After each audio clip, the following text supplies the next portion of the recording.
Okay, so welcome to everybody and people who are joining us who aren't here live, who are watching the recording. So our course is Creating a Resilient Family, and as you know, it's aimed at parents of youngsters who maybe are struggling, or perhaps it's just that you want to know how to create that kind of environment where your children can continue to thrive as they grow up in what can only be described as a challenging world. So I should do a Chris Whitty, shouldn't I? Next slide, please. So why are we running this course?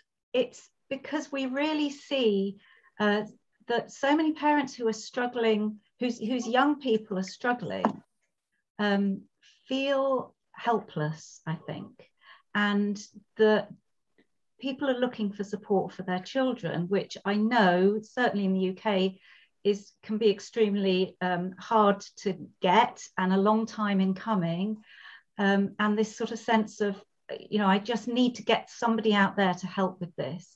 And what we see from this understanding that we teach is there is so much that we as parents can do that makes such a difference to our young people, and that where we're coming from and what we're seeing in them and about their challenges makes an enormous difference to their anxiety and their stress. And you know, when we feel, if they start to feel a bit anxious and then we feel anxious that they're anxious, then it becomes this kind of cycle. Whereas when we can see that, when we see that differently and we start to see, oh, well, my child can be anxious and that's normal actually, and I don't need to I don't need to get involved in that. I can still stay confident that they're okay. So we'll be coming on to a bit more about that later, but it's really about the massive leverage we have as parents. Can I also just say that the other reason we're running this course is for those parents who are already doing a good job. Oh, that's all of us. Anybody that's, you know, got a child that you know, we feed, clothe, get to school on time. You know, we're already doing a good job. And I think that we're not told enough that we're doing a good job. Everyone keeps telling us of all the things we should be doing and all the things our children are struggling with. And yet, you know, we're at the coalface every day and we're already doing a good job. The fact that you're even on this call already makes you a really good parent, because you obviously think that there's something more you could be doing. Most people aren't even looking for that. But what I also want to say is that this course is for people who want to just have more fun, play and ease in their parenting, and not be doubting themselves all the time, and not be thinking, am I doing it right? Am I doing as good a job as, you know, the mum who turns up all in a full makeup every morning at the school gates? Or, you know, to stop those comparisons and know that you are doing a good job.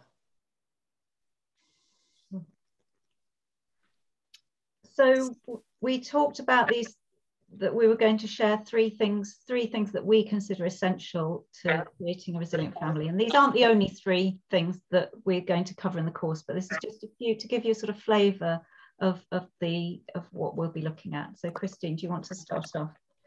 Yeah, so this first one, this is one of the key things in the course that we'll be looking at, is understanding how your, and by extension everyone's, psychological system works. And what we want to talk about is something that we don't often notice enough, which is how we have this amazing psychological system that supports us from the day we're born to the day we die. And what we see most often is when it's not working well, when it's clouded over by all the struggles we're having, but actually it's working brilliantly in our favor all the time.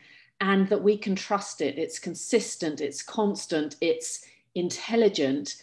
And that if we could learn about its intelligence, then we could see much more about how amazing it is, instead of fighting to change things, fix our thinking, try and think positively about things. You know, we wouldn't have to do that if we understood where our well-being was, how it was coming to us, how we saw it, and to understand, more importantly, about the amazing compass we have that keeps us pointing back on track to our psychological system working in our favor and for our benefit. And I think that once you start to see a deeper understanding of how that system works, it becomes so amazing, and you get so curious about it that it just starts to be the thing you see all the time about how brilliantly it's working for even that child that's standing at the top of the stairs shouting at you because whatever she wanted to wear out wasn't washed or whatever it is. You can see that psychological system at work, and you can see the constancy of it, the rules of it, the way it works, and it just becomes so lovely to go, oh, that's why that's happening, not because there's something wrong or there's something wrong with them or there's something wrong with me. And it just releases you from having to spend a lot of your time trying to fix a system that's already working brilliantly. And I think that, you know, what you said there, Christine, you know, that might sound a bit complicated if that's the first time you've kind of heard about the psychological system, but actually there's something very simple there. And, you know, knowledge is power. When you know how something works, then you don't have to, you know, you're not in conflict with it. You can work with it rather than against it. And I think that's what we really learn on this course, is how, you know, when you just see how this system's working, you can get in sync with it rather than struggling against it all the time, which is often what we're inadvertently doing, I think. Yeah, definitely. Okay. So the next thing that is, again, absolutely core to central to this course and to the iHeart program and the understanding that Christine and I teach to adults as well, is this recognizing innate well-being. So this word well-being, I think, is used in a lot of different ways these days. But what we mean by well-being is something that is built into us that cannot ever be lost, stolen, or destroyed. It is part of who we are. And that when you know that, it takes a whole lot of uncertainty and fear out of our lives. Because when we feel that, for example, our children don't have well-being, that other people, you know, maybe if someone's bullying them, they're taking their well-being away, or because they're struggling with something, they're losing their well-being. That feels like a really dangerous place to be. But we know that that is literally impossible, that well-being is built into our children and, of course, into us as well. And when that realization in itself means that we just don't need to get so involved in making sure our children are feeling okay every minute of the day. It's that realization that you can feel upset or hurt or whatever you feel without it damaging you in any way. And when you know that, you can just roll with life so much more easily.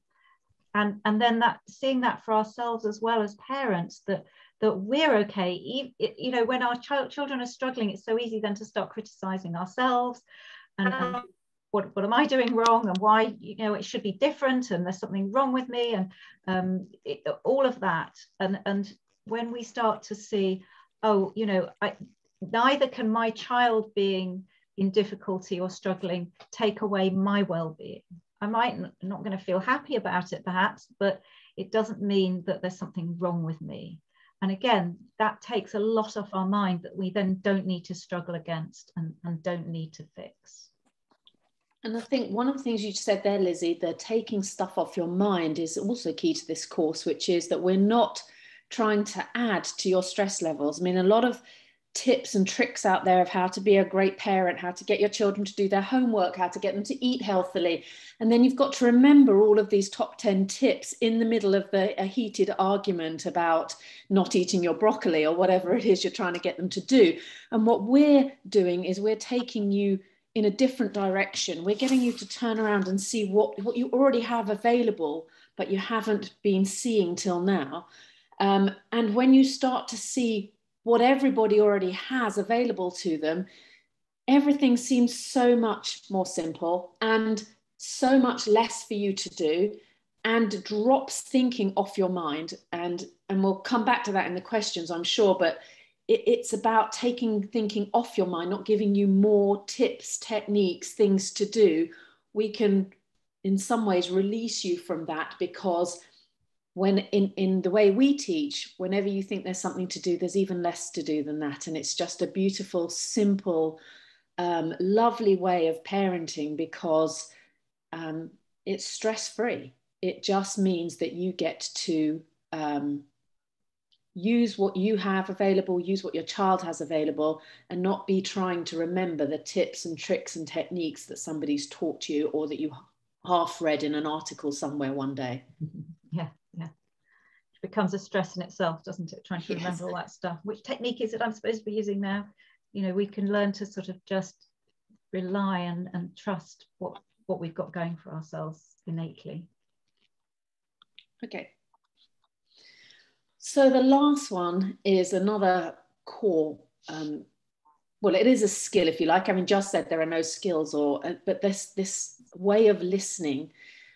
So often I found that as a parent, I would listen, ready to jump in with my version of whatever it was they were telling me, my good advice, my story about it. You know, if someone was telling me why they couldn't eat their broccoli, I'd be thinking up all the good reasons why they should. And I was never really listening. I was always listening with me on my mind. What are they thinking about me? How are they seeing me? Am I saying the right thing? Am I doing the right thing? Is this going to come across as the right way? Am I going to upset them if I say it like this? And I had a lot of me on my mind when I listened. And I think that one of the things that has changed so much for me is that way of being able to listen, where I'm genuinely curious about what it is they've got to say. I'm genuinely listening with nothing else on my mind. And then the next thing to say always occurs to me, but it occurs to me in a way that isn't, what should I say next? It's a way of, that's interesting. What's that about? How is that for them? And I get that effortless way of answering a question that isn't about me. And the moment that me dropped off my mind, I found that I had so much more time, energy, for a bandwidth in my head to listen to other people really well. I don't know, I'm going off track here, Lizzie. Well, something you want to say about that? I was just going to say that the other thing is, I think that when you know, I think we all experience this, when somebody really deeply listens to us, our relationship with them changes. So as parents, again, you know, as you said, Christine, and I've done the same, when we're ready to jump in with our good advice or our solution or I can put you straight on that, we're not really allowing ourselves to hear what our young person is really wanting to say to us. We're not listening behind the words to the feeling, to the motivation, to what's really going on for them. And I think just us listening more deeply, we will hear more, and therefore we will understand more what's really going on. So if we do want to give a piece of advice, it'll be more helpful. But also just for the young person, just being listened to.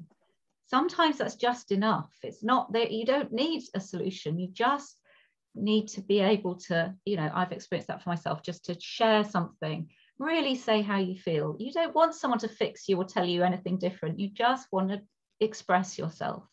And so our deeper, improved listening enables that for our children. And, you know, we just go deeper into what's really going on, I think. Yes, and I think I just wanted to add to that, you know, I listen to the young people that I coach with an understanding that they're already okay, and that they don't need me to jump in and fix and solve for them. And because I listen with that sort of confidence on my mind, that they're okay and that I don't have to do anything and they don't have to do anything, they hear that even though I'm not saying anything. They hear that I'm listening to them respectfully, confidently, with solid belief in what they're saying.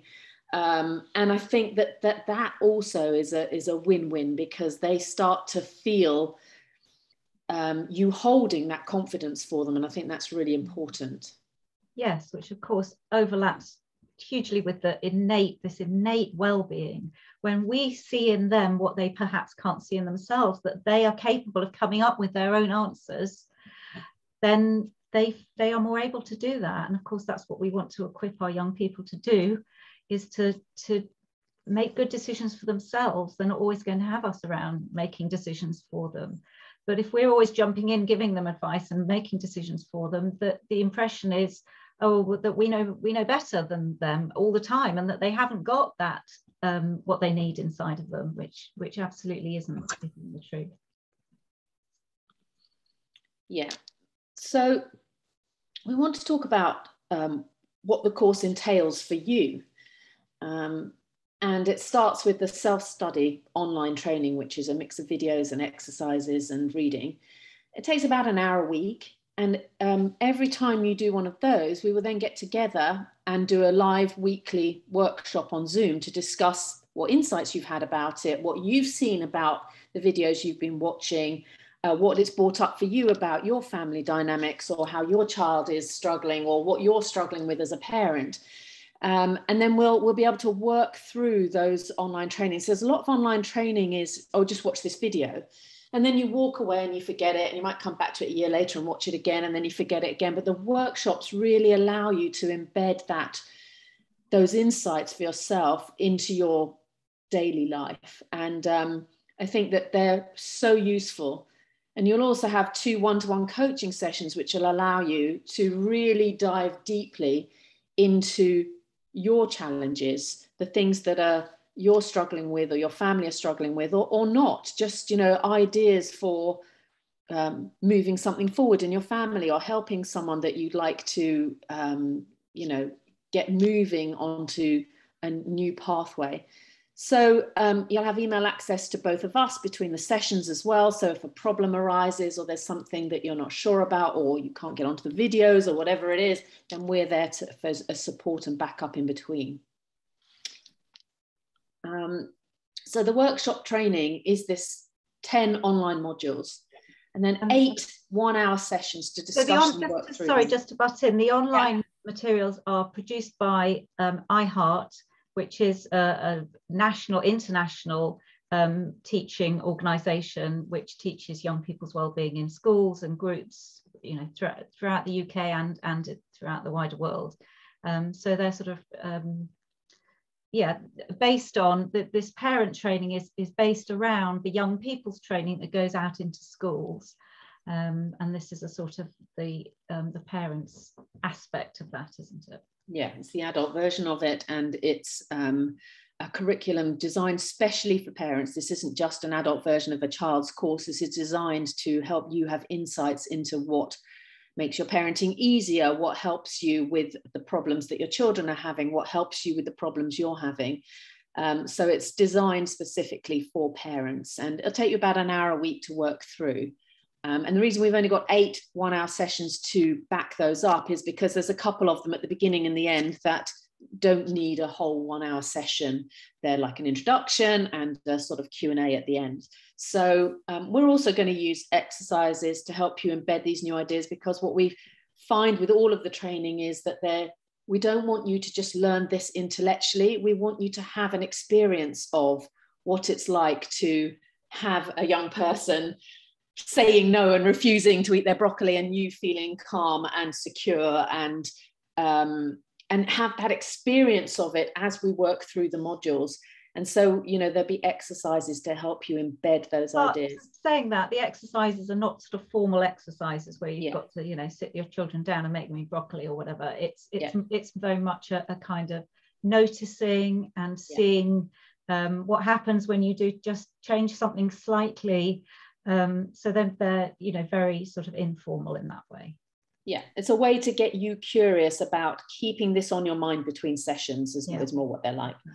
Yeah. And then, as coaches, we'll be using real life examples from ideas that you've put forward, from challenges you're having, from things that we've had challenged. We've both got children, and we've been there, done that, and made all the mistakes there were to make, just like you will, or have already. And in each session, there'll be time for questions and exploration of challenges that are being brought up on a week-by-week basis. And then, real-time coaching. So if there's a challenge going on for someone in the group, then we'll do some real-time coaching on that for that person. So, and when you're watching someone else being coached, it's like it's not a waste of time for you. It's like, oh yeah, that's me too. Okay, I can see that. Oh, and sometimes it's so much easier to spot where someone else is going wrong than it is to spot where you're going wrong. I can quite happily give my best friend brilliant advice, but I'm really bad at following it myself. I'm really bad at spotting it for myself, but I can see it easily in them. And sometimes group coaching like that, where you're watching someone else being coached about a problem that might be similar to yours, is so useful, because you're one step removed from it, and it allows you to relax and just really get deep insights from seeing other people being coached. Yeah, often that's the really most powerful bit, isn't it? That's beautiful. Yeah. Lizzie, can you just mute them? Yeah, so the one-to-one coaching is just those 2 opportunities that we've added in as bonuses, really, to get that real deep dive into what's on your mind. I mean, it's just, it might not be a challenge. It might be, this is going really well. How do I keep this going? Or, whatever it is for you. But that's your opportunity to really get some in-depth coaching, and to have that security of having not be in the group for a while, and just be able to... That bit of privacy, isn't it? Yeah, really have that privacy to get on with what you want to talk about. Yeah, perfect. Okay, so now we've told you a little bit about the core values of the course and where we're at, and it might all sound a bit like, well, I still don't really know what's in it for me. I still don't really know how that's going to resolve my problem. So this is your opportunity to ask us some questions, and we'll do our very best to answer them. Daisy, did you have something? You put something into the... we can stop recording if you prefer as well. Oh, yeah, I don't mind really. It was just about worrying, really, that I find I spend a lot of time worrying about things, which I think takes away from the sort of enjoyment in our family life. Yeah, absolutely. And I think, you are so not alone in that, Daisy. I think it's so, I've heard so many parents say to me, well, what sort of a parent would I be if I wasn't worried about my children? And I think that it feels like worry is something that we do that's kind of, that's somehow helpful in keeping my children safe. And so, and even if we can kind of see it isn't, it sort of feels like, well, yeah, but this is happening, so it's inevitable.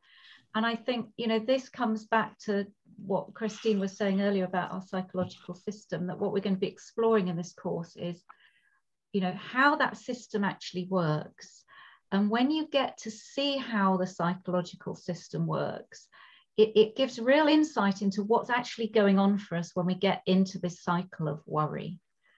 So, we can't give you a quick answer today to, right, this is how you stop worrying. Here's a technique. That's not how it works. You've probably tried that before. It's, what we're doing here is we're going much deeper. We're going behind the scenes and saying, what even is worry? How does it work? How's it created? Where's it come from? Not, how do you stop doing it, or what, is it justified? It's, we often use the word on these courses of insight. It's like seeing something for ourselves about what, how the system works, that has this kind of knock-on effect in just, it's almost like sort of shifting the software in the background so that things just start to look different, and worry starts to look like something that doesn't feel like like it needs to be part of your life anymore. So, absolutely, parents who are feeling anxious and caught in this sort of cycle of worry about children, that's exactly, who and what this course is designed for, because I think, as I say, you're not alone. That's lots of parents' experience. And I think, as you said in your message earlier, it just takes the joy out of life some of the time, doesn't it? Yeah, that's interesting. And like having me on my mind, it takes up bandwidth, right? So when you're worried all the time, you haven't got the bandwidth for anything else. So nothing else is fun or easy, because you're using up your bandwidth for all that worry all the time. And it, as Lizzie said, it at the minute it looks really